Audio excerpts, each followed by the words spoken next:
the treasure turn to ashes in the light of you.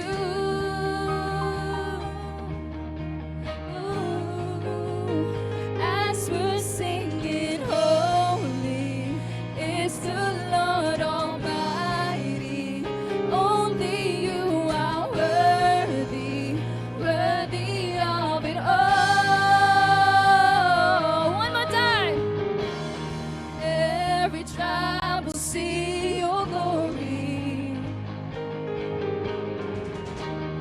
Every nation bow before you. Oh, all the treasure turn to ashes in the light of you. Oh, as we're singing, holy is the Lord Almighty. Only you are worthy, worthy of it all. Praise and glory, honor and strength unto our God, unto our God. Matchless, endless, love unrestrained. This is our God. Every tribe sing praise and glory, honor and strength unto our God, unto our God. Matchless, endless, love unrestrained. This is our God. Every tribe sing, ayo, ayo, ayo, ah. Ayo, ayo, ayo, ah. Ayo, ayo, ayo, ah. Ayo, ayo, ayo, ah. Let's sing again. Every tribe will see your glory. Every nation bow before you. Oh, all the treasure turn to ashes in the light of you. Oh, as we're singing, holy is the Lord Almighty. Only you are worthy, worthy of it all. Praise, glory, honor and strength unto our God, unto our God. Matchless, endless, love unrestrained. This is our God. Every tribe sing praise and glory, honor and strength unto our God, unto our God. Matchless, endless, love unrestrained. This is our God. Every tribe sing, ayo, ayo, ayo, ah. Ayo, ayo, ayo, ah. Ayo, ayo, ayo, ah. Ayo, ayo, ayo, ah. There is no one like our God. There is no one like our God. There is no one like our God. There is no one like our God. Wala kang katulad, O Diyos. Wala kang katulad, O Diyos. No hay nadie como nuestro Dios. No hay nadie como nuestro Dios. There is no one like our God. We sing, there is no one like our God. There is no one like our God. There is no one like our God. Praise, glory, honor and strength unto our God, unto our God. Your matchless, endless, love unrestrained. This is our God. Every tribe sing praise and glory, honor and strength unto our God, unto our God. Your matchless, endless, love unrestrained. This is our God. This is our God. Ayo, ayo, ayo, ah. Ayo, ayo, ayo, ah. Ayo, ayo, ayo, ah. Ayo, ayo, ayo, ah.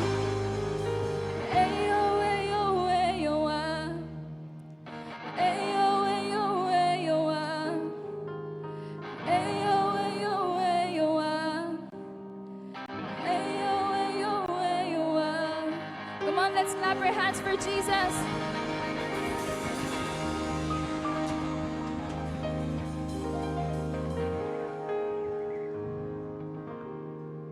Hallelujah.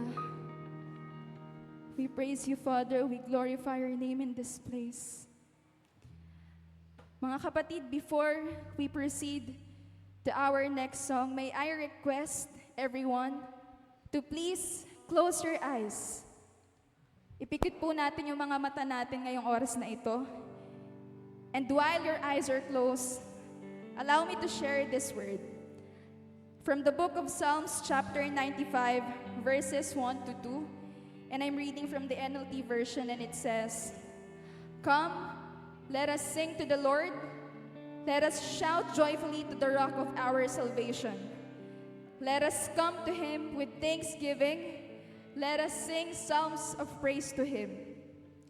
Mga kapatid, the next song that we are about to sing are full of adjectives or words that describe our great God.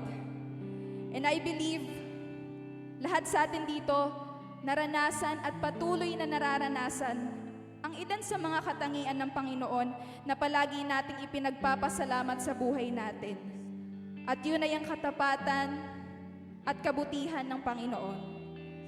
While God's faithfulness and God's goodness are enough for us to be grateful, for us to praise Him this morning, I believe bawat isa sa atin ay may kanya-kanyang karanasan o kwento kung saan namangha tayo sa mga katangian ng Panginoon sa buhay natin.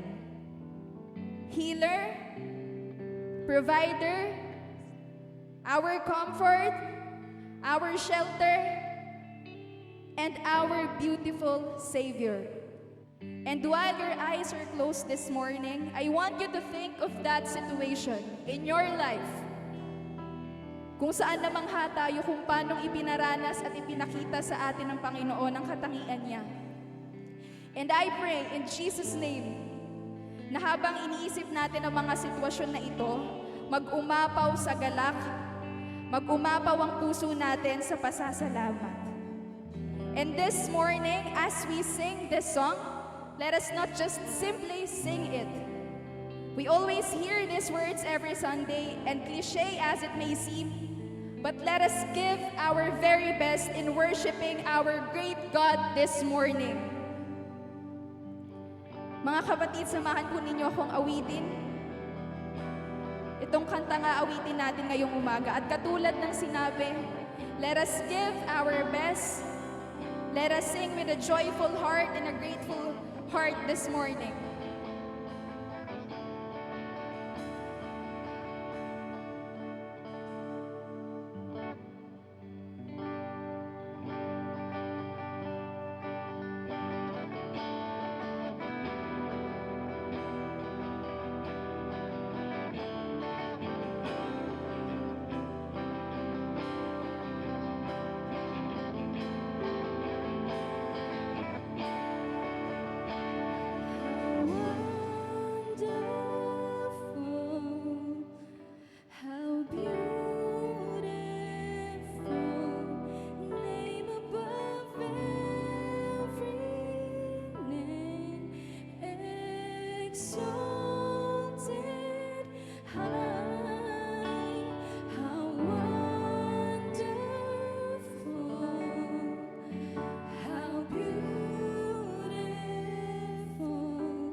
Jesus, I love you.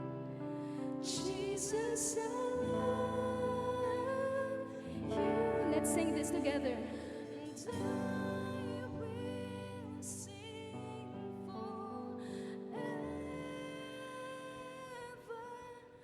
Jesus, I love you. Jesus, I love you. And I will sing forever. Jesus, I love you.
Jesus,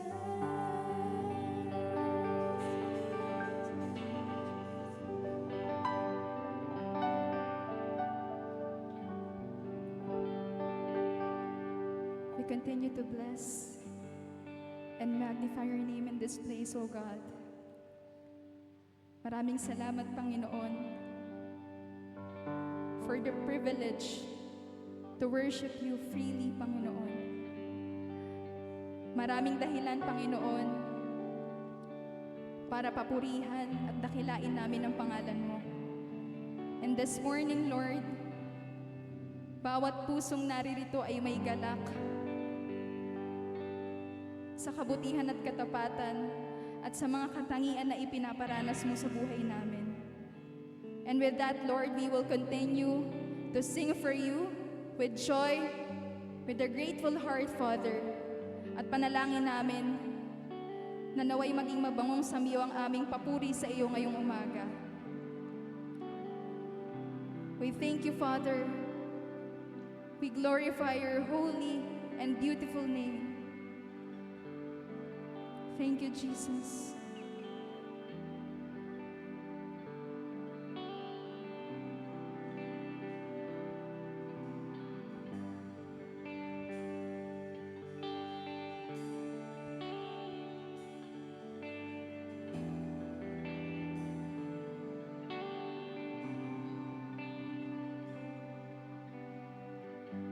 My Jesus, my Savior.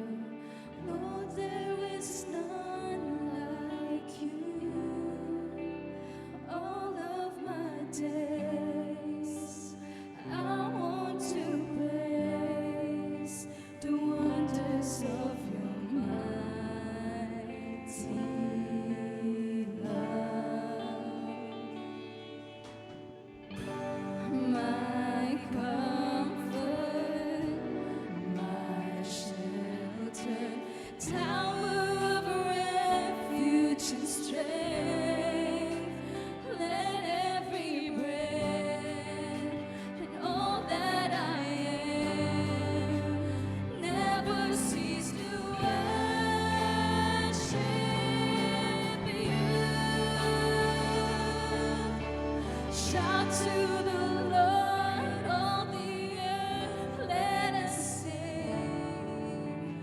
Power and majesty, praise to the King. The mountains bow down and the seas will roar at the sound of your name. And I'll sing for joy at the work of your hand. Forever I'll love you, forever I'll stand. Nothing compares to the promise I have in you. Let's sing it again. My Jesus. My Jesus, my Savior. No, there is none like you. In all of my days, I want to praise the wonders of your mighty works. My comfort, my shelter, tower of refuge and strength. Let every breath and all that I am never cease to worship you. Shout to the Lord, all the earth, let us sing. Power and majesty, praise to the King. The mountains bow down and the seas will roar at the sound of your name. I'll sing for joy at the work of your hand. Forever I'll love you, forever I'll stand. Nothing compares to the promise I have in you.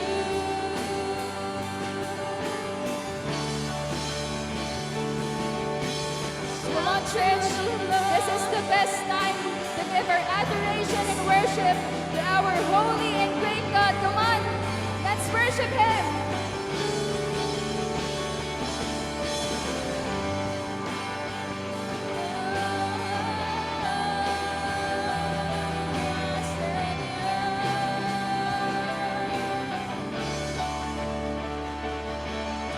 Shout to the Lord, all the earth, let us sing.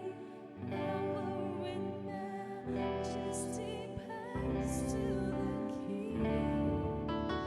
Mountains bow down and the seas will roar at the sound of your name.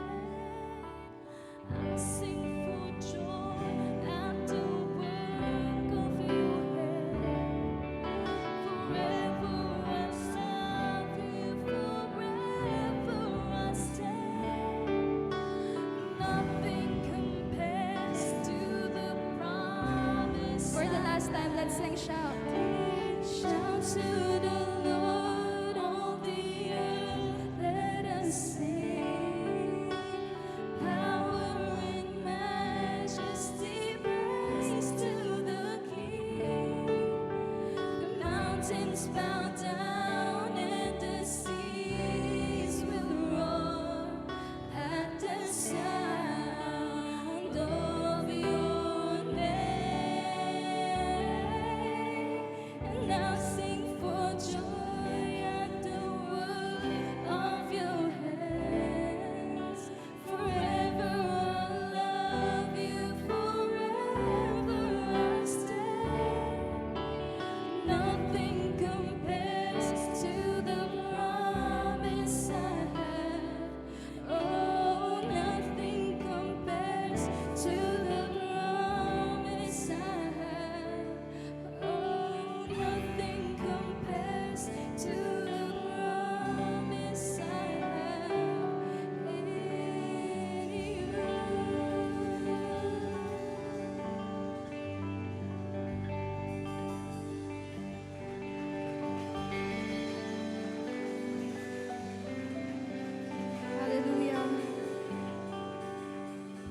Lord, we thank you for every joyful and grateful heart na naririto po sa lugar na ito. And we are praying, God, we always pray na ang pagpuri at pasasalamat namin sa pangalan mo ay hindi lang sa sitwasyon na pabor sa amin. Teach our heart, Father, na ang pagpuri namin sa iyo ay dapat hindi base sa sitwasyon, kundi base sa katangian na ipinaparanas mo sa buhay namin. And we are praying, God, that in every situation of our life, every season of our life, ikaw ang makita namin. And in every situation na nakikita namin ang kabutihan mo, be it in good times or bad times, maging pagpuri nawa ang tugon namin sa bawat sitwasyon. And we thank you, Father, because this day, this week, Father, in the past few months of this year, marami kaming pinagdaanan, but today and every single day ng aming buhay, Panginoon, ay patunay na ang Diyos na sinasamba namin ay mabuti at tapat sa aming mga buhay. And with that, Father, we will continue to praise, to glorify, and to magnify your holy name, Panginoon.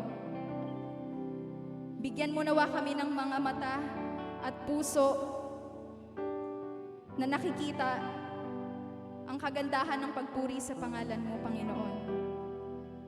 Maraming salamat, Panginoon, at handa na po ang aming mga puso ngayong umaga. We love you, Lord. We honor you. We praise you and we glorify your holy and great name in this place. For this is all our prayer. In Jesus' mighty name we pray. Amen, amen, and amen.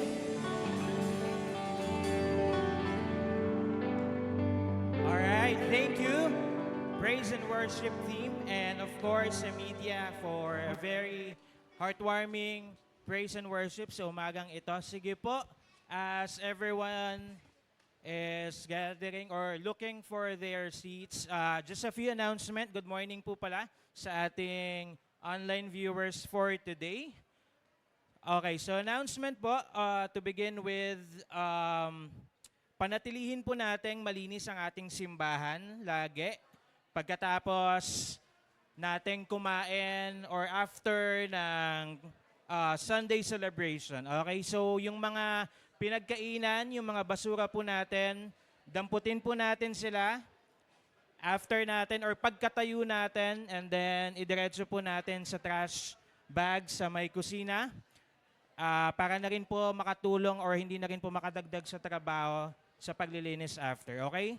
So, yung mga personal belongings din po natin, pakiingatan, of course. And, alright, okay na ba? So, last week wala tayong physical service. So, na-miss nyo ba to? Ang hina naman. Sinong nakamiss? Sige, salamat sa nasa dulo.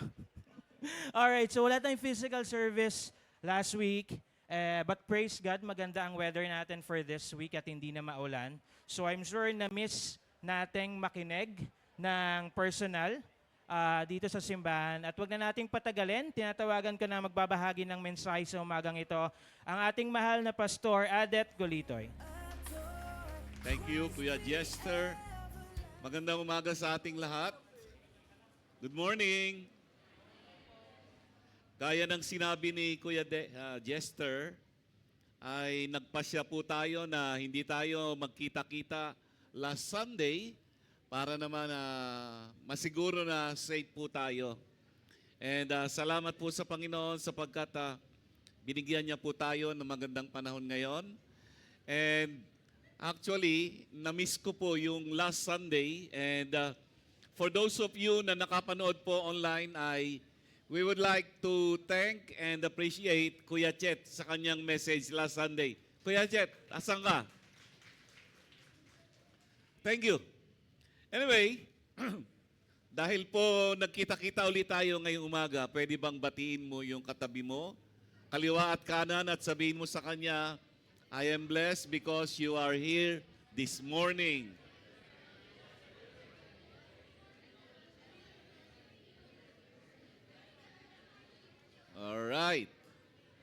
So, dahil patapos na po ang taon, ay next year na po tayo magkakaroon ng mga panibagong series. But starting today and until next Sunday, ay meron tayong mini-series. A two-part series entitled Discipleship Essentials. Tayo po ngayon, ang ating simbahan ay papunta na po sa kanyang ika-20 taon ng paglilingkod sa Panginoon. And naalala ko, 20 years ago, very clear yung ating vision, very clear yung direction na gusto nating tahakin as far as this ministry is concerned. And kung inyo pong maalala, seryoso po tayo sa pagganap at pagsasagawa ng pangitain ng pagdidisipulo. At salamat sa Panginoon sapagkat mula sa isang maliit na panimula ay dinala po tayo ng Panginoon dito sa lugar na to, and loobin nawa ng Panginoon next year ay doon na po tayo sa ating bagong location, mas comfortable, mas safe ang inyong mga anak, and I am expecting, hoping, and praying na mas magiging engaging po ang bawat isa sa atin as far as discipleship is concerned. Now, gusto ko lang pong maunawaan natin, discipleship is a journey. Ito po ay isang uri ng paglalakbay. Siyempre, sa anumang uri ng paglalakbay, merong beginning, merong ending. And I do believe, ako po'y naniniwala, na ang pasimula ng discipleship ay yung panahon na ikaw ay hindi pa nananampalataya sa Panginoong Yesus. And then, meron kang isang kaibigan o kaklase o kasama sa trabaho, nag-share sa iyo ng gospel. In other words, gusto kong tingnan natin na ang paglalakbay sa pagdidisipulo ay nagsisimula sa evangelism. At huwag nating kakalimutan yan. And then after that, tayo po ay inalagaan, may nag-aruga sa atin, inilagay tayo sa isang life group, and then, ang dulo ng ating pagdidisipulo, ang sabi ng Bible, Luke chapter 6, verse 40, a disciple is not above his teacher, but when he is fully trained, he will be like his teacher. In other words, ang goal natin sa discipleship ay madala natin sa kalagayan na we are fully trained. That is in Luke chapter 6, verse 40. And ano ang larawan ng isang fully trained disciple? Dalawa. Ipinapakita ang karakter ni Kristo at ipinapakita ang conduct ni Kristo. Bilang inyong pastor, hindi ko po sinasabing narating ko na po iyon. However, ako po'y naniniwala that kung paano ako'y nasa isang paglalakbay ng pagdidisipulo, ay dapat nandoon din po ang bawat isa sa atin. So ngayong umaga, kagaya ng aking sinabi kanina, magkakaroon tayo ng mini-series, a two-part series on discipleship essentials. Pag sinabi po nating essentials, ito po ay napakahalaga upang ang pagdidisipulo ay magkaroon po ng kaganapan individually and collectively. So I would like to invite all of you to please stand up as we read our text this morning. Basahin po natin ito in unison. 2 talata lang naman ito. So our text for this morning is found in 2 Timothy chapter 2 verses 1 and 2. And we will be reading from the New American Standard Bible. At the count of 3, we will read it in unison. 1, 2, 3, go. You, therefore, my son, be strong in the grace that is in Christ Jesus. The things which you have heard from me in the presence of many witnesses, and trust this to faithful men who will be able to teach others also.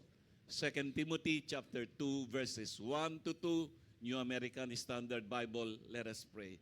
Panginoon, habang kami po ay papalapit sa katapusan ng taong 2025, ay gusto po naming sariwain sa susunod na 2 linggo yung pong original na vision na inyo pong ipinakita sa HPCI North Caloocan, and that is disciple making. At ngayong umaga, kung meron man sa amin nakakalimot na rito, maalala po nila ito, Panginoon. Maging paalala ang aming pag-aaralan ngayong umaga. Kung meron mang ilan sa amin na nalilihis ng kanyang lakbayin, ibalik mo po siya, Panginoon, sa lakbayin ng pagdidisipulo. At kung meron man sa aming kalagitnaan ngayon, ang nagsisimula pa lamang sa lakbaying ito, matagpuan nawa niya sa simbahang ito na merong mga lalaki at babae na handang samahan siya sa lakbayin ng pagdidisipulo. Iyon na pong pagpalain ng bawat isa sa amin, maging ang mga kasama namin online, yung mga kapatid namin na meron pong mga karamdaman, dalangin po namin ang patuloy na kagalingan na nagmumula sa iyo, Panginoon. Sino man sa amin ngayon ang merong daladalahin o mabigat na suliranin o hamon na hinaharap niya sa buhay, makasumpong nawa siya, Panginoon, ng kapahingahan sa lugar na ito at makakuha ng kalakasan mula po sa iyong salita. Sa iyo na po namin itinitiwala ang pag-aaral ng iyong salita at ito ang aming panalangin sa ngalan ni Jesus. Amen. Pwede mapalakpakan natin ang Panginoon. Thank you very much. You can take your seat. Ang 2 Timothy ay isa sa mga tinatawag na Pauline epistles. Mga sulat na ang may akda ay si Apostle Paul. Now, kung inyo pong titingnan ang New Testament, makikita natin may ilang mga writers sa New Testament na ipinangalan sa kanila. For example, si Peter. Dalawa ang sinulat niya. 1 Peter, 2 Peter. Si John, sinulat niya ang Gospel according to John at ang Book of Revelation, pero meron siyang general letter, 1 John, 2 John, 3 John. Bakit ko yan sinasabi?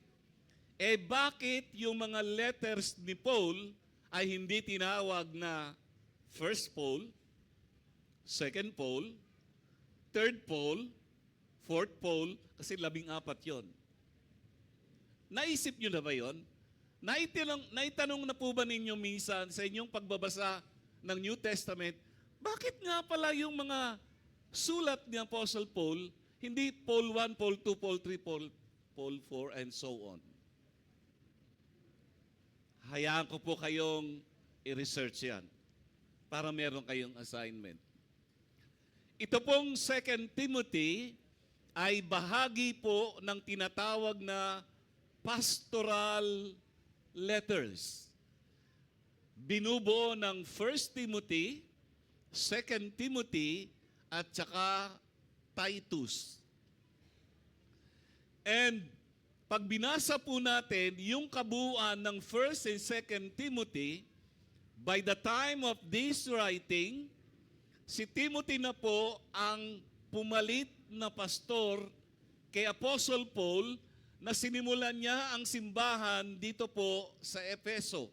Mababasa natin yan in Acts chapter 16. And you will also notice, itong 2 Timothy ay pwede nating ihalin tulad sa huling sulat ni Jose Rizal. Ano ang huling aklat na isinulat ni Jose Rizal? Bayaran mo utang mo. Tama? Hindi. Mi ultimo adios. Ibig sabihin, itong 2 Timothy specifically addressed sa pastor na pumalit kay Apostle Paul sa simbahan ng Efeso ay ang kanyang last will and testament. Gusto kong makita natin from day 1 until the last day of Paul, hindi niya kinalimutan ang kahalagahan ng discipleship. Also, mahalaga na maunawaan natin, nung panahong isinulat ang 2 Timothy, siya po ay nakakulong. Si Paul ay nakakulong sa isang, nabanggit ko na to dati, madilim, mabaho at malalim na kulungan. At anytime, pwede na siyang ipatawag para pugutan ng ulo. Sa panahong ito, siya po ay may discount ID na, kung meron man noon, senior citizen, may sakit, mahina on the outside, weak physically, and yet very strong inside, very strong spiritually. Makikita natin, pag binasa nyo yung kabuuan ng 1 and 2 Timothy, ay very clear, may problemang hinaharap ang simbahan sa Ephesus. Specifically, yung banta ng panganib ng mga false teachers. In fact, nung sumulat si John in the book of Revelation, unang-unang sinulatan ang simbahan sa Ephesus. Maliban doon, si Paul ay nag-iisa lang. He was abandoned by all his friends. Not in a negative way, but because hindi na siya pinapayagang dalawin sa kanyang kulungan. And then finally, si Timothy ay naglalarawan ng mga next generation leaders. At dito sa ating simbahan ay gusto kong maunawaan natin na napakahalaga ng pagdidisipulo. Yes, meron na tayong current leaders, meron na tayong new leaders, meron tayong emerging leaders, pero dapat hindi tayo tumigil doon, but at the same time, we are praying for potential leaders.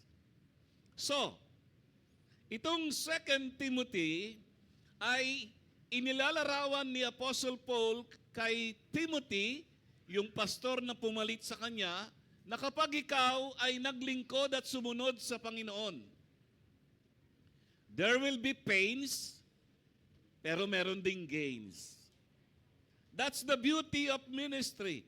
That's the beauty of disciple making. Yes, there are pains, but also there are gains. At gusto kong maunawaan natin, ang pinakamatinding pakinabang ay hindi yung bagong sasakyan. Praise the Lord, may bagong sasakyan. Ang pinakamatinding pakinabang ay hindi nagkaroon ng bagong bahay at lupa. Salamat sa Diyos sa bagong bahay at lupa. Ang pinakamatinding pakinabang ay hindi yung nadagdagan ng iyong sweldo. Salamat sa Panginoon. Kahapon po, nasa SM Fairview kami, nagtataka kami. Puno ang parking, puno ang lahat ng kainan, ang daming tao po sa mall. Nalaman ko po from a reliable source, kahapon pala ay nagbigayan. Kaya't ibigay mo na. Nagbigayan pala ng bonus kahapon. Kaya pala ganon. So anyways, ano ibig ko sabihin? Ako po'y naniniwala, ang pinakamatinding pakinabang sa pagdidisipulo ay hindi po yung mga material na bagay. Mahalaga po yan. Please don't get me wrong. But I believe ang pinakamatinding pakinabang sa pagdidisipulo ay naging bahagi ka, naging bahagi ako, naging bahagi tayo para sa pagbabago ng buhay ng isang tao. Kung nandito ngayon sa ating kalagitnaan, yung taong ginamit ng Panginoon upang ikaw ay manampalataya kay Kristo, pwede bang kawayan mo siya? O kung katabi mo siya, sabihin mo sa kanya, salamat sa Panginoon sapagkat nakilala kita at dinala mo ako kay Kristo. Okay? Come on. Kung wala siya rito, ang message nyo mamaya. So, maliban sa pains and gains of ministry, inilalarawan din dito ni Apostle Paul kapag tayo ay nag-engage sa pagdidisipulo, there will be demands. It will demand our time, it will demand our talent, it will demand our treasure. But kasabay ng demands na yan, ay meron pong delights. Ano yon? Yung nakikita mo, yung inaalagaan mong life group member, nagmamature sa Panginoon. Hindi lang yan. Kapag tayo ay engaged sa disciple making, there will also be oppositions, but there will also be opportunities. So, inilalarawan ko ang pagdidisipulo sa ganitong bagay, specifically dito sa ating text. At ngayong umaga, ay gusto kong tingnan natin ang tatlong mahalagang discipleship essentials based on 2 Timothy chapter 2 verses 1 and 2. Essential number 1. Mentoring relationships. Verse 1. You therefore, my son, be strong in the grace that is in Christ Jesus. Notice, yung verse 1, it begins with the word therefore. Ibig sabihin, para maunawaan natin yung konteksto at kung saan nanggagaling si Apostle Paul, mahalaga na malaman natin ano ang mga nangyari bago yung therefore.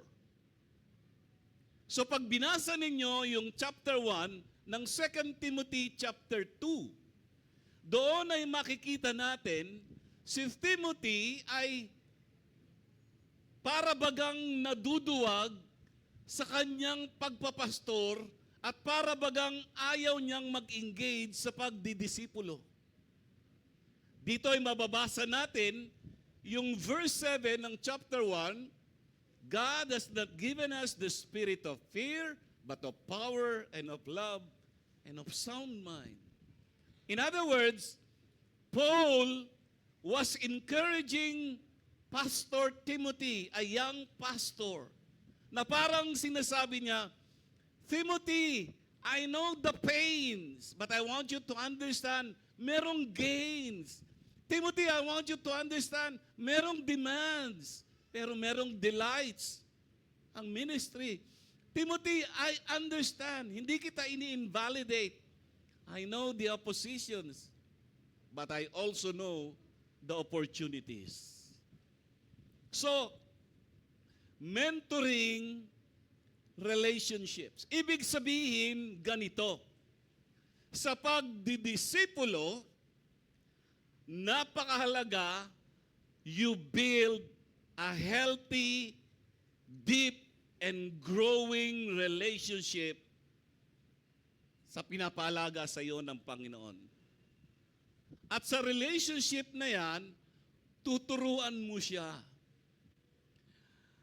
Nire-review po natin yung pong ating bagong material para po sa ating discipleship process. For the meantime, we decided gamitin muna natin yung for you.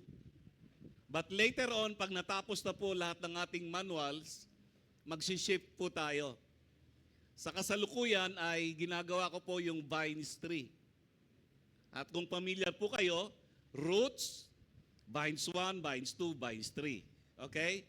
Pero that will be sometime for the future. Lord willing, baka sa bagong nating venue. But anyway, kaya ko po sinasabi to kasi I came to realize, at siguro special mention ko, ang consolidation team o yung follow-up team ni Kuya Verhel, VIP. Makinig po kayo. Pag meron po tayong bisita, bago sa Panginoon, ituro lang yung mga pangunahing aral. Basic lang. Kumbaga sa arithmetic, 1, 2, 3. Kumbaga sa English, ABC. Yun lang muna. Ituro ang basic. However, laliman yung relationship. Ang tendency kasi, pag may bagong mananampalataya, gusto agad natin ng information overload. That's not good. Basic muna. 1, 2, 3, ABC. Pero, laliman ang relasyon. Basic in teaching, but deep in relationship.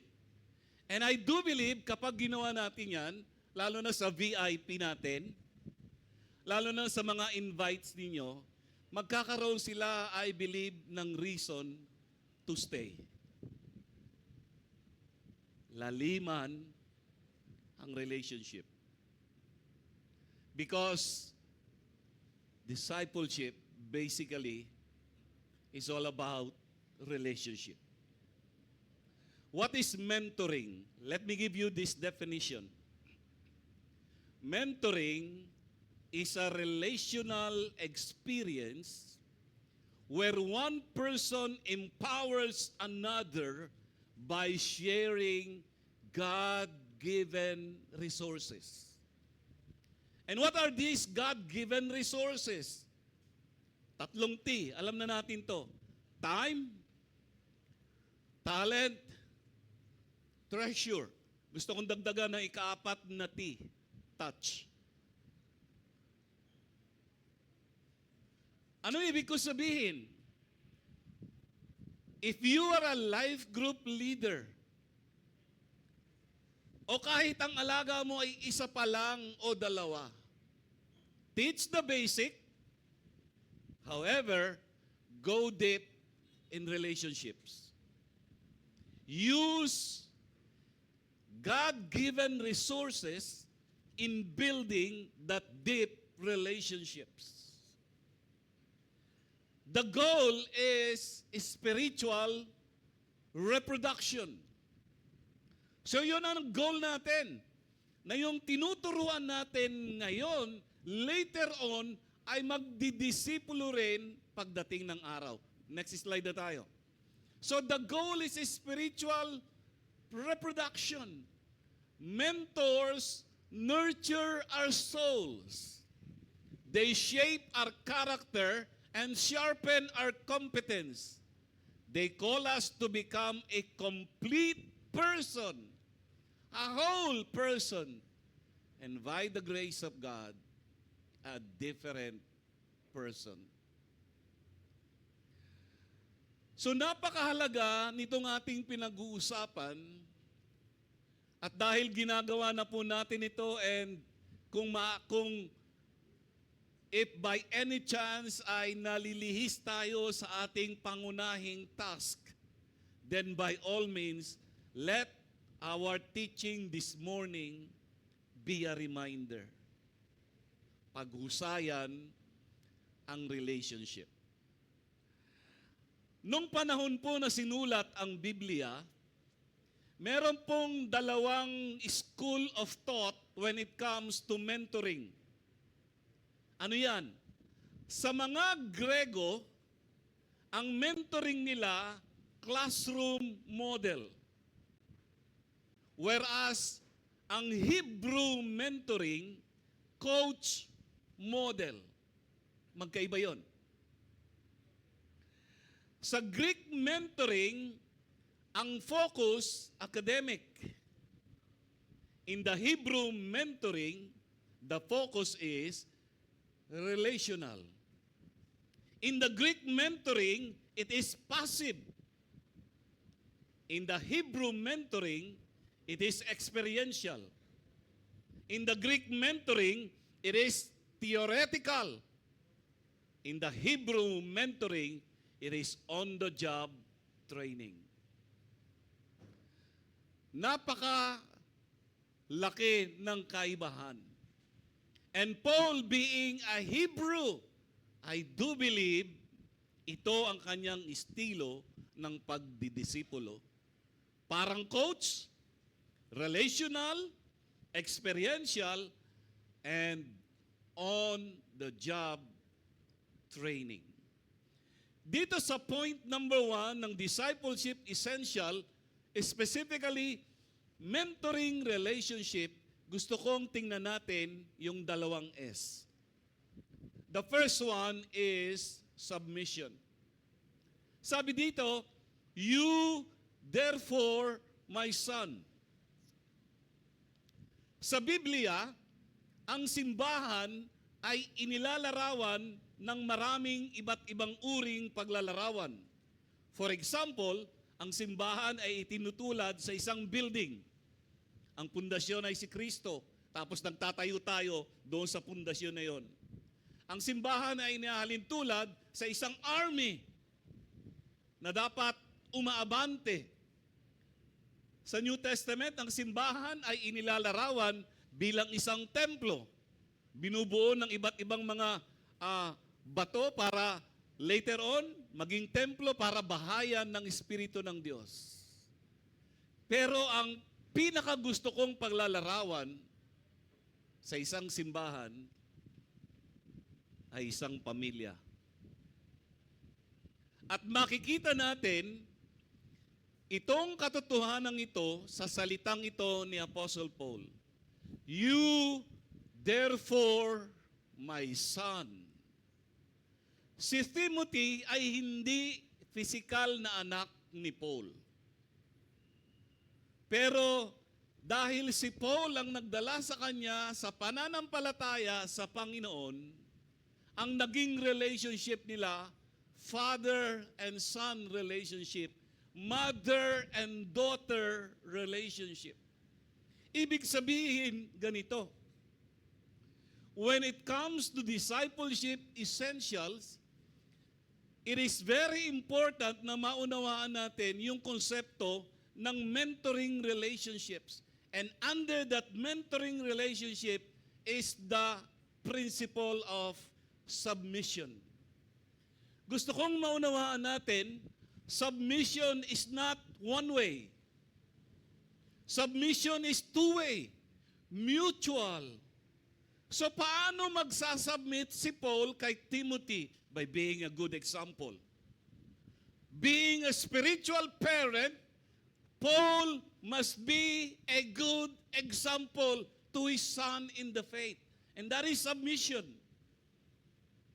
On the other hand, si Timothy, as a son in the faith, will have to follow the instructions and the teachings na itinuturo sa kanya ni Paul. So napakahalaga na makita natin ito. Ang salitang disipulo sa bagong tipan, lalo na sa Matthew, Mark, Luke, and John, and then in the book of Acts, ay ginamit ng mahigit 200 beses. Pero kung papansinin ninyo, pagdating po sa mga sulat ni Paul at general epistle, hindi nyo na mababasa yung salitang disciple. Ibig bang sabihin yan, wala nang discipleship na nangyari after the book of Acts? I don't think so. Pag tinignan nating mabuti, mas lumalim ang discipleship sa mga sulat ni Paul, sa mga sulat ni John, sa mga sulat ni Peter, ni Jude, ni James, at iba pa. At ang isang klarong halimbawa dyan, ginamit ang salitang my son. Si John, pag binasa nyo ang kanyang letters, ang tawag naman niya sa kanyang mga disciples, my little children. Ibig sabihin, yes, hindi mo mababasa yung salitang disciple, but it is clearly, obviously implied on the letters of Paul and the general epistles as well. Anong mangyayari pag merong mutual submission? Number one, it fosters unity and respect. Next na. Number two, it promotes harmony. And number three, it builds stronger relationships. So, discipleship essential. And essential number one is mentoring relationship. Ituro lang kung anong kailangan ng inyong inaalagaan, pero siguraduhin laliman ang relasyon. Pangalawa pong principle na gusto kong makita natin is the principle of surrender. Ibig sabihin, in the mentoring relationship, there is mutual submission between the mentor and the mentee, and then in the mentoring relationship, there is the principle of surrender, both the mentor and the mentee to Christ. At ang sabi niya rito, be strong in the grace that is in Christ Jesus. Ano ibig sabihin ni Paul dito? Parang sinasabi niya kay Timothy ganito, Timothy, gusto kong malaman mo sa iyong pagpapastor, kung aasa ka sa iyong gandang lalaki, that is good. Sa iyong resources, sa iyong academics, all these things are good. Pero gusto kong maunawaan mo, Timothy, it's all by the grace of God. At gusto kong maunawaan natin, grace is forever. As far as discipleship is concerned, paano naging forever ang grace? Gusto ko pong tingnan niyo ito sa ganitong pananaw. Una, in the past, grace delivered us. Ang theological term, justification. We have been delivered from the penalty of sin, and that is death. And the Bible says, for by grace you have been saved through faith. So, pagdating sa ating karanasan ng kaligtasan kahapon, God's grace is obviously involved. What about in the present? In the present, grace develops us. Theological term, sanctification. We are being delivered from the power of sin. Ibig sabihin, kung hindi dahil sa biyaya ng Panginoon, mahirapan tayo magbago. Mahirapang mangyari sa atin yung sinasabi na we are being transformed from one glory to another glory. And in the future, grace defines us. Ano ibig sabihin yan? Theological term, glorification. We will be delivered from the presence of sin. Wala nang kasalanan. Back to original. Eden restored. And we will have perfect bodies. Hindi na magkakasakit.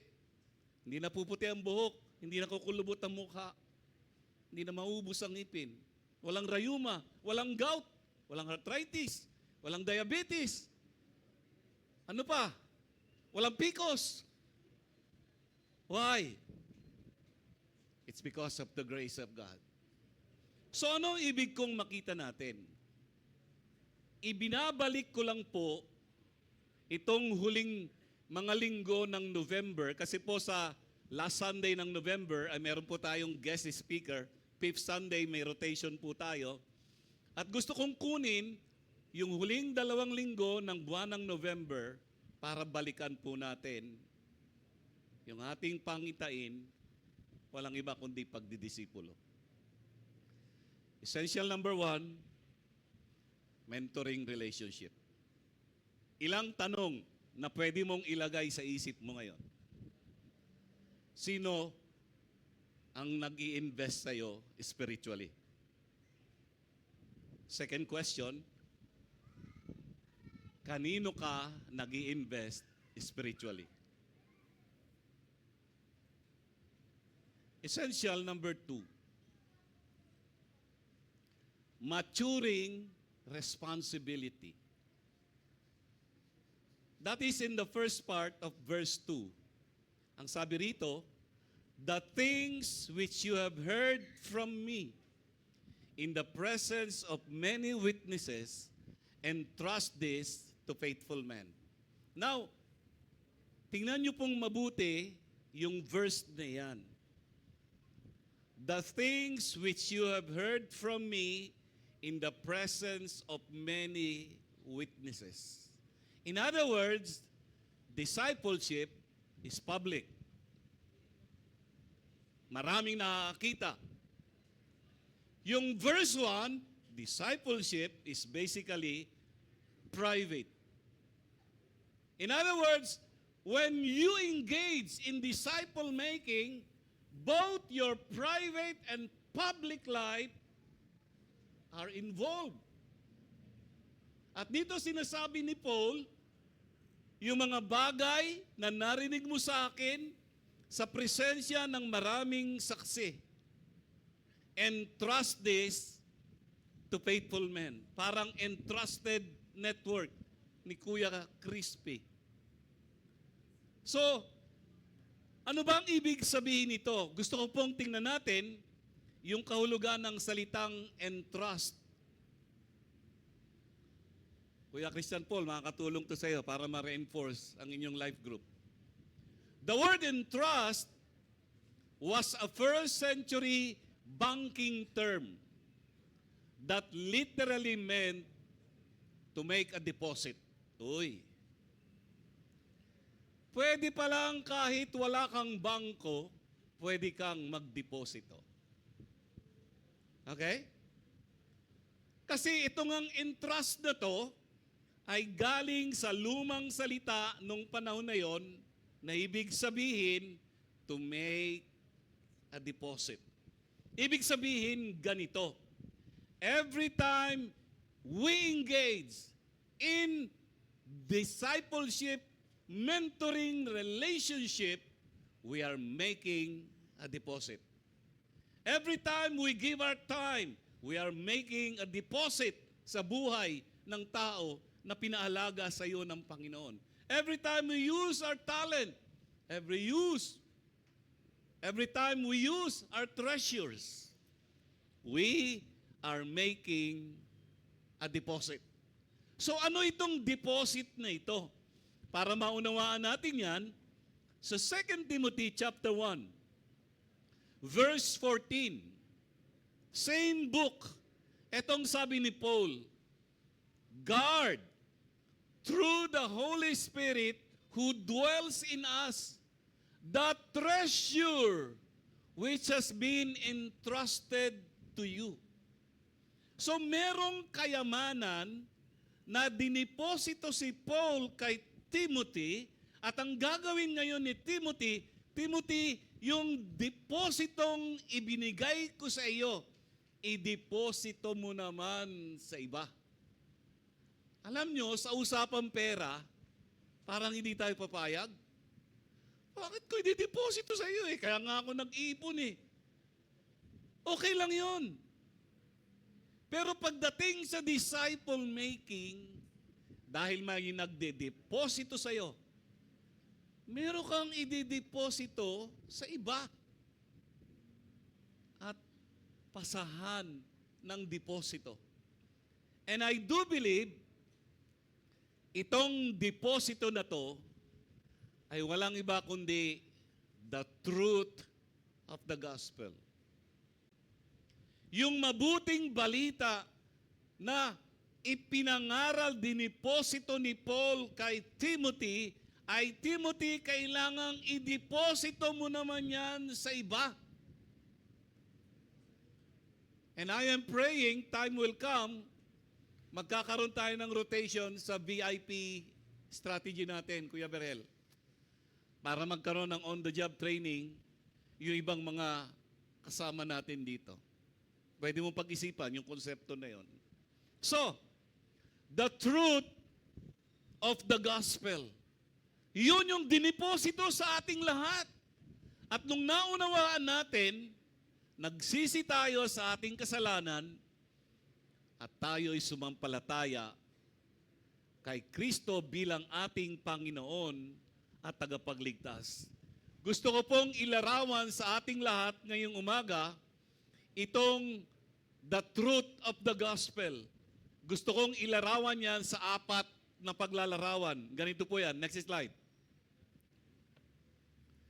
The truth of the gospel is a truth to be passed. Sa panahon natin ngayon, ang madalas ipasa, fake news.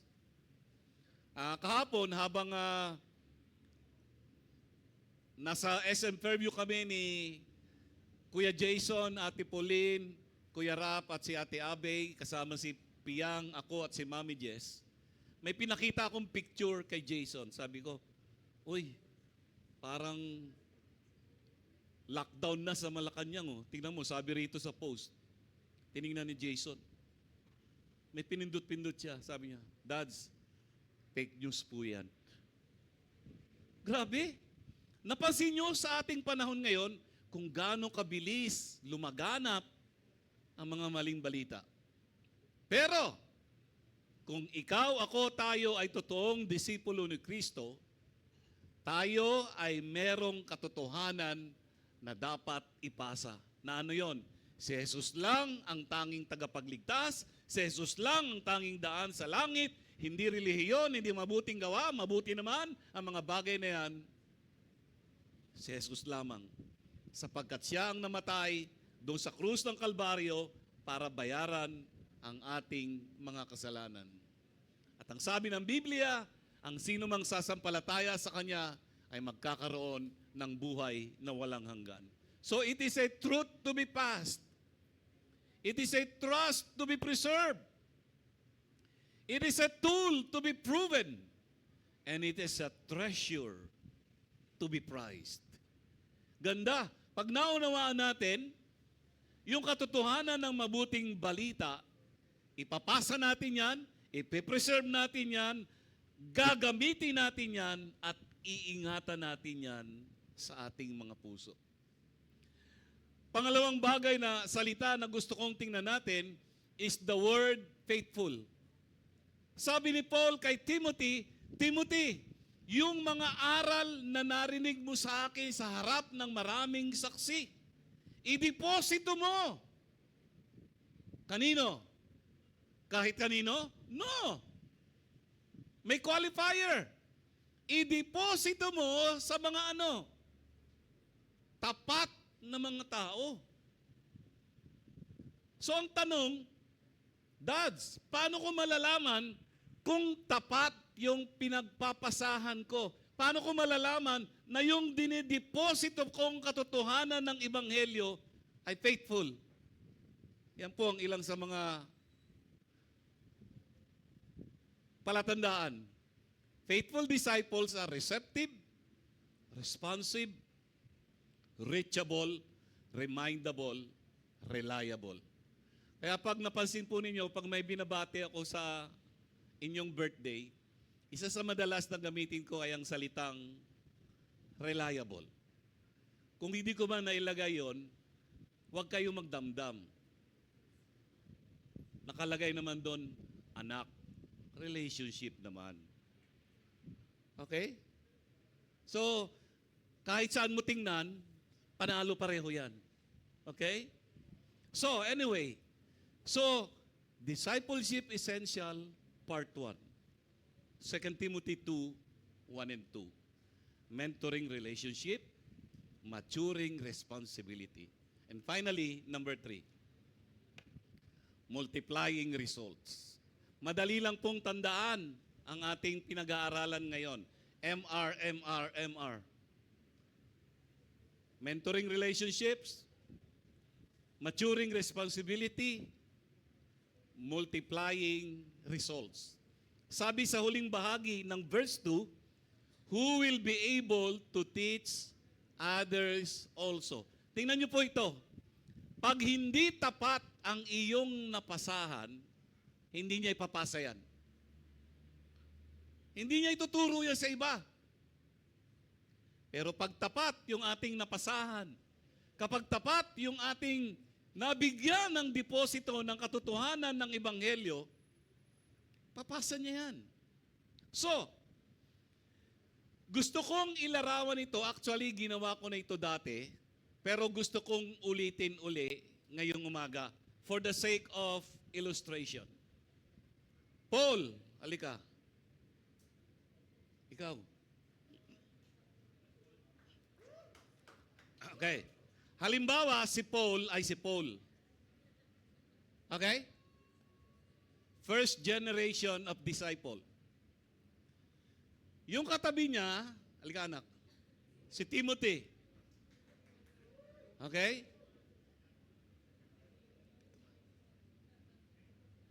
Paul, Timothy. May dineposito si Paul kay Timothy. Kaya naging anak niya sa pananampalataya. Ang tawag sa ganito ay production. Sa Tagalog, ng anak. You therefore, my son. Okay? Pero kapag si Timothy, yung diniposito ni Paul, ipapasa niya, hindi lang kung kani-kanino. Anong qualifier? Faithful man. At ikaw yun, pangatlo. Come here. So, nire-represent niya yung faithful man. Paul to Timothy, ilagay mo na, production. Paul to Timothy, to faithful man, reproduction. Timothy to faithful man, production. Okay? Are you following? Eh, may pang-apat. Ikaw na, anak. Nakita mo naman ito eh. You see it coming. Okay. Dito ka sa dulo. Siya yung others. Di ba? So I want you to see a 4th generation disciple making. Paul to Timothy, production. Paul to Timothy, to faithful man, reproduction. Paul to Timothy, to faithful man, to others, multiplication. Timothy to faithful man, production.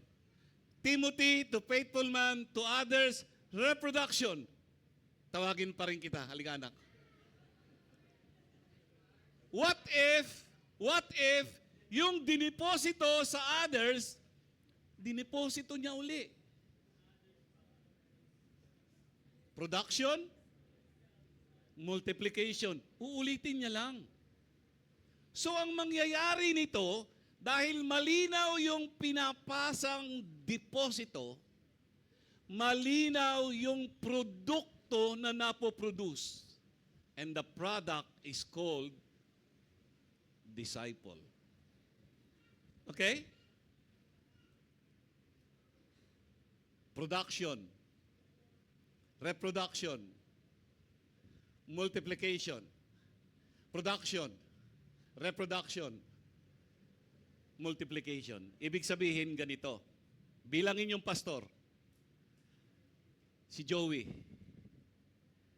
last Thursday, nasa Tarlac kami, tinatanong ko na siya, meron ba magpapastor sa Saturate?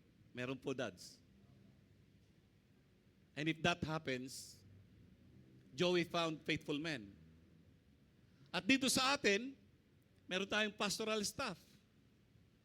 And my challenge is this. As I give deposits, both privately and publicly, please, by all means, deposit it. Not just to anybody, but be sure to deposit it to faithful men who will be able to teach others also.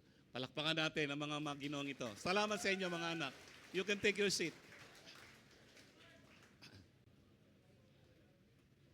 Sa unang tingin, parang ang goal ng discipleship, multiplication. Tama? Parang ang goal ng discipleship ay multiplication. Wrong. Wrong. The end goal of discipleship is transformation. Because if there is no transformation, there will be no multiplication. So ibig sabihin, kapag napasahan tayo ng deposito ng katotohanan ng Ebanghelyo, imposibleng hindi ka baguhin ng Diyos. Why? Because grace is forever, past, present, and future.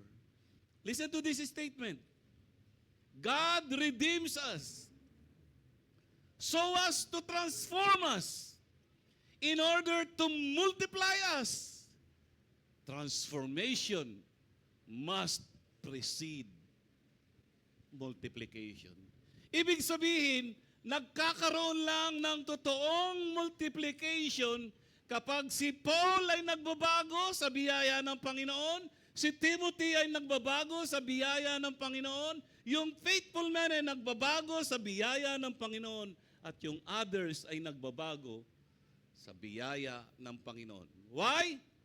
Bottom line, on our own, no matter how skillful, no matter how many resources we have, and that is good, pag tinanggal mo sa equation ang biyaya ng Panginoon, piyaya ang labas natin. Klaro. Discipleship Essential, Part 1. MRMR. Mentoring relationship, maturing responsibility, multiplying results. In closing, very quickly, 5 points uli, pero mabilisan lang. Gusto kong maging malinaw sa atin yung ating paglalakbay sa pagdidisipulo. So, tandaan natin ang mga sumusunod. Number 1, discipleship requires willingness. Kahit gusto ni Lord, kung ayaw mo, hindi kanya pipilitin. Kahit gusto ng nag-aalaga sa iyo, pero ikaw na inaalagaan, ayaw mo, wala rin mangyayari. So very basic, when you engage in discipleship, it requires willingness. Gusto mo ba? Payag ka ba? Ibig sabihin yan, a person must choose to follow and grow. Next slide. Spiritual growth cannot be imposed. At the end of the day, it's your decision.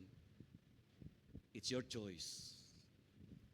Jesus never drugged anyone. Hindi niya sinabing, halika, sumunod ka sa akin. Ayaw mo, kakalad ka rin kita. Di. Binigyan niya ng kalayaan yung kanyang mga tinawag na kusang loob sumunod. Kasi dati may mga mentoring tayo na pag ayaw ng disipulo pumunta sa mentoring, isako mo, talian mo isako, tapos bitbitin mo, kalad ka rin mo isako. Di pala ganon. Hayaan nating magpasya sila. Paano nalalaman ng Panginoong Jesus yung mga susunod sa Kanya? He start with those who are hungry. Ibig sabihin, focus your time and energy on those eager to grow. Jesus discipled the willing. Ibig sabihin, spiritual investment is most fruitful on fertile ground. Hallelujah. Spiritual investment is most fruitful on fertile ground. Number 2, teachability is essential. Huwag na huwag tayong darating sa punto ng ating pagiging Kristiyano na ang sagot natin ay, alam ko na yan. 40 years na akong pastor. 42 years as a Christian. Pero lagi kong sinasabi, the more I know, the more I don't know. In fact, ang inyo pong pastor ay nag-apply po ngayon sa isang seminary based on Singapore at mag-i-start po kami this coming February of 2026. It's an online class, an international seminary composed of almost 1,000 seminary students from different parts of the globe. English ang medium of instruction. At kapag nakaka-perfect 1 ang score ng student, pinapa-attend ng graduation sa Singapore. So alam niyo na, pag wala ako next year, nakasabbatical ako noon. Hindi. Joke lang. Teachability is essential. Hindi. A disciple must have a humble, open heart, ready to receive correction, instruction, and encouragement. Number 3, discipleship is partnership, not dictatorship. There was a time na naging issue ang control sa disciple making. But as far as my memory is concerned, wala po akong maalala na naging post po kami ng control. Maaaring may ilan po na very controlling, pero gusto ko po kayong bigyan ng assurance. As your pastor, me and Mommy Jess will never resort to control any one of you. We'll give you the freedom of choice. We will not invalidate your choices or your decision. However, siyempre malulungkot kami pag hindi tayo iisang isipin, pero magkagayon pa man, ang panalangin ko, mag-mature po ang bawat isa sa atin. Ano ibig sabihin yan? It involves mutual commitment. Both the discipler and the disciple must be engaged. Ano pa ibig sabihin yan? Accountability only works if both parties value the process. Number 4, I'm almost done. Forced discipleship breeds resentment. Huwag nating pilitin kung ayaw. Kung ayaw, ipanalangin natin na dumating ang panahon, they will make the right choice. Okay? At marahil alam natin yung famous kasabihan nating mga Pilipino, Pag gusto, may paraan. Pag ayaw, maraming dahilan. So, forced discipleship breeds resentment. If someone is pushed into discipleship unwillingly, it often leads to frustration and spiritual resistance. However, next, real transformation flows from love, not obligation. Finally, number 5, pray for God's to prepare hearts. Ano ibig sabihin yan? The first step is prayer. Asking God to stir desire and readiness in someone's heart. The Holy Spirit does the internal work before the external journey begins. Iba-iba po ang edad ng ating pagiging disipulo. Pero magkagayon pa man, we are all in the same journey. And I am praying for all of those life group leaders, kahit dalawa o isa ang iyong inaalagaan. Develop deep relationship. Invest not only the gospel, but your life, time, talent, treasure. If needed, give some touch. Not only teach. At tayo naman ng mga tinuturuan, nawa makita natin, at the end of the day, tayo po ang magbe-benefit pag kusang loob tayong sumusunod. Alam ko po na marami tayong mga difficulties and challenges in life. Wala namang exempted dyan. Pero gusto ko pong maunawaan nating lahat. Pamilya po tayo rito. At kung meron mang unang magtutulong-tulungan, tayo po yun. Dito pumapasok yung konsepto ng vulnerability. Minsan ayaw natin ipakita yung totoong tayo, yung ating struggle. Minsan may mga maskara tayong sinusuot na parang ang lagi lang natin pinapakita, okay tayo, malakas tayo, but deep inside, hindi pala. Wala pong makakatulong sa atin pagka ganun po tayo. But in disciple making, sabay-sabay, pwede po tayong mag-mature. At ang end goal natin ay hindi po magparami. No. Ang goal natin, bawat isa sa atin, baguhin ang biyaya ng Panginoon because God's grace is forever. And when God is transforming every one of us by His grace, multiplication simply follows.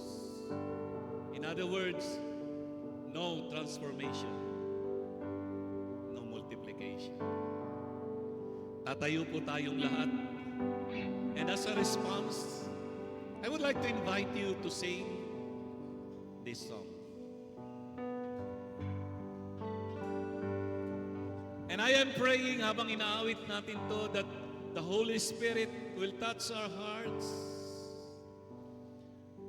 na simulang gumawa ang Diyos inside of us ng mga pagbabago upang makita ito externally sa ating discipleship journey.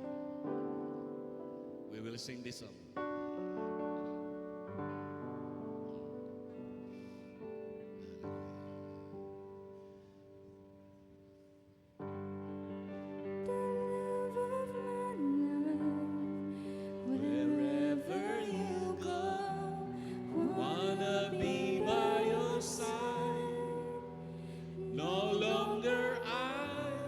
But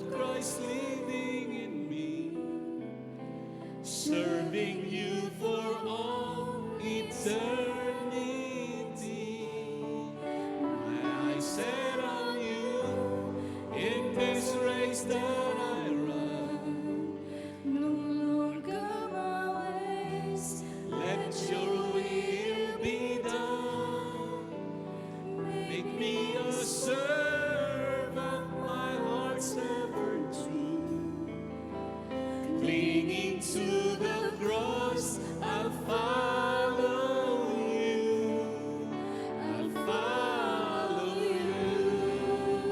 From the beginning, let us sing this from the bottom of our hearts. Standing in awe of your grace, Setting my feet in your ways. entering into your presence, to behold you face to face. God of all heaven and earth, holding me in your embrace. Unfailing love that surrounds me. Oh God, I stand Come on, let's worship amazed. My Jesus, my Lord, you're the love of my life. Wherever you go, wanna be by your side. No longer I, but Christ living in me, serving you for all eternity. Set on you in this race that I run. No longer my ways, let your will be done.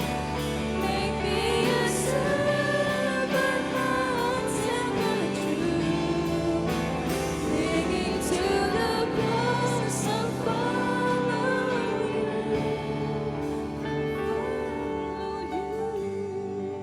Panginoon, sa umagang ito, ako po ay nananalangin sa bawat isa sa amin. Ihanda po namin ang aming mga puso, Panginoon. Sapagkat kapag iahanda namin ang aming mga puso, ang iyong banal na Espiritu ay may gagawin sa aming panloob na pagkatao. At doon magsisimula ang panlabas na paglalakbay sa pagdidisipulo. Tulungan mo nawa kami maging willing and available. Always hungry for your word, for your truth, for your presence. And Lord, give us also the wisdom na kung gagawa kami ng spiritual investment, we will do it on fertile ground. Help us to discern those who are faithful as we make deposits to other people. Panginoon, gusto ko pong tingnan na itong pagtatapos ng 2025 ay mga huling linggo at buwan na paghahanda mo sa amin para sa paglipat namin sa aming bagong location. Buksan mo nawa ang mga mata ng aming pangunawa upang makita namin na ang pagdidisipulo ay hindi isang gift hindi isang gawain na dapat engage ang bawat isa sa amin. Baguhin mo po, Panginoon, ang bawat isa sa amin upang sa gayon, habang binabago mo ang aming mga buhay, ang dulong resulta nito ay ang pagdami ng iyong mga alagad. Pagpalain mo na po, Panginoon, ang bawat isa po sa amin at patuloy ka pong mangusap sa bawat isa sa amin sa pamamagitan ng iyong salita na aming narinig. Gusto naming sabihin, mahal ka namin, Panginoon. Sinasamba ka namin, pinupuri ka namin, paglilingkuran ka namin. Salamat ngayong umaga na unawaan namin ang iyong biyaya ay magpasawalang hanggan, past, present, and future. At dahil dito, magagawa namin ang mga bagay na iyong pinagagawa. Not by our own strength, not by our own wisdom, but by the strength that comes from your grace. As we sing this song again,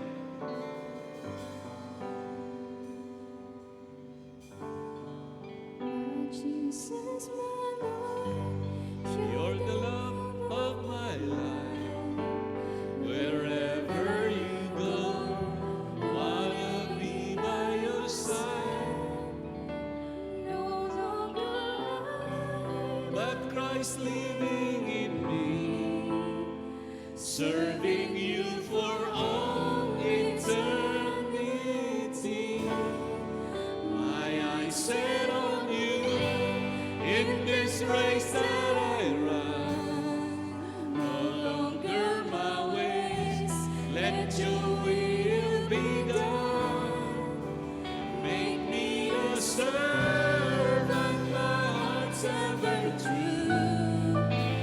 Clinging to the cross, I follow you. One more time for the last time. my Jesus, my Lord, you're the love of my life.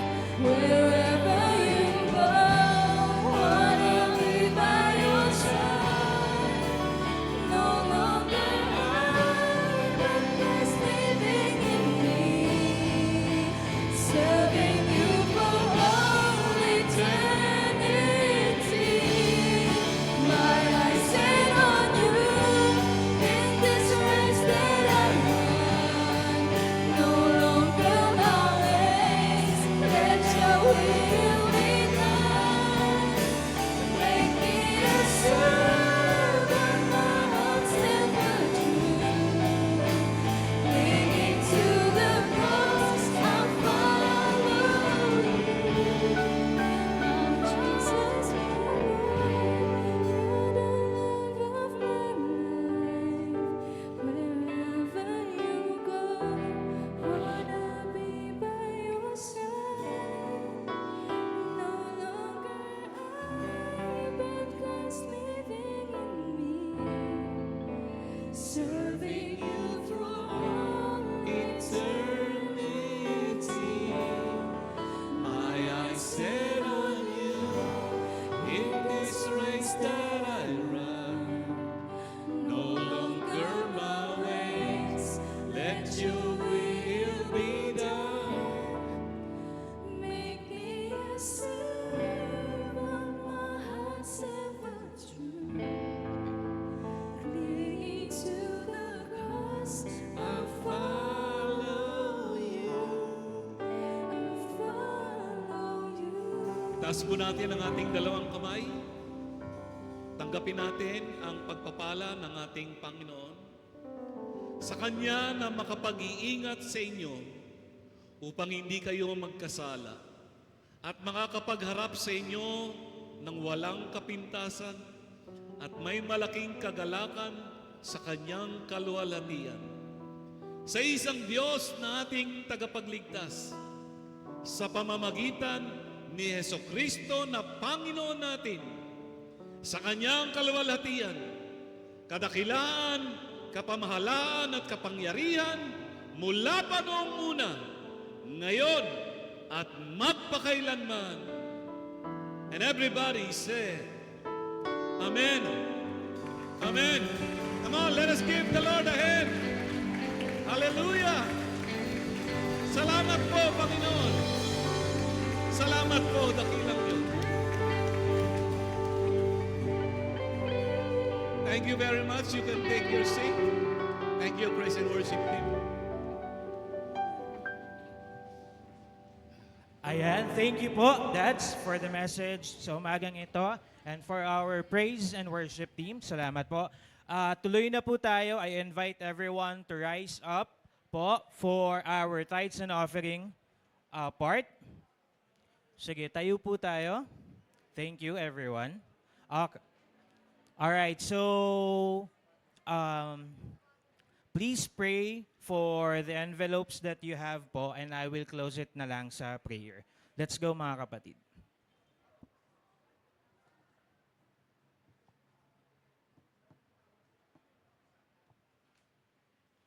Allow me to pray, Lord. Thank you po for the blessings, Panginoon, na inyong binigay sa bawat isa sa amin, Lord, sa mga nagdaang araw at linggo at buwan, Panginoon. Lord, I pray, Father, that we may be wise, Panginoon, Lord God, sa paghawak ng finances, Panginoon, sa mga susunod na linggo hanggang matapos ang taon na ito, Panginoon, Lord God. As blessings come, Panginoon, sa bawat isa, naway maging matalino po kami, Panginoon, sa pag-manage nito.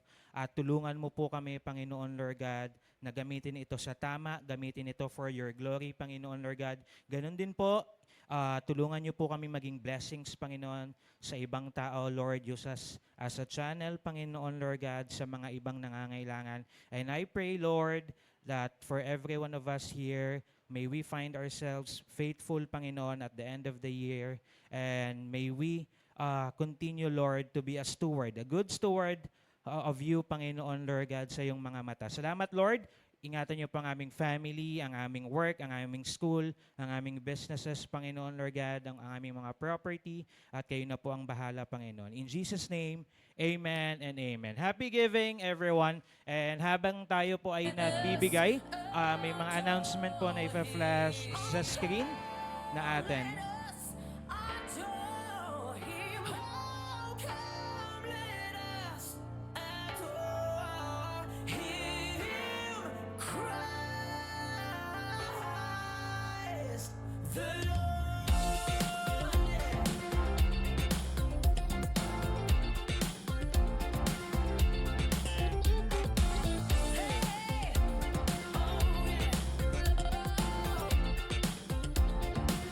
Sa mga interested po na sumama or sumali sa mga ministries, pwede po tayong mag-join kung may interest tayo. Lapitan po natin yung mga heads in each ministry. Ayan, sa song lead, sa MOGS, sa We Care team, at sa iba pang ministry na interesado tayo. And to add po for the announcement, so kids ministry po natin or yung KFC ministry po natin ay naghahanap ng mga volunteer teachers na gustong samahan sila na magturo at mag-alaga sa mga dumadami nating kabataan ngayon. So sa mga interesado po, pwede nating lapitan si Ate Ivy at si Ate Rachel.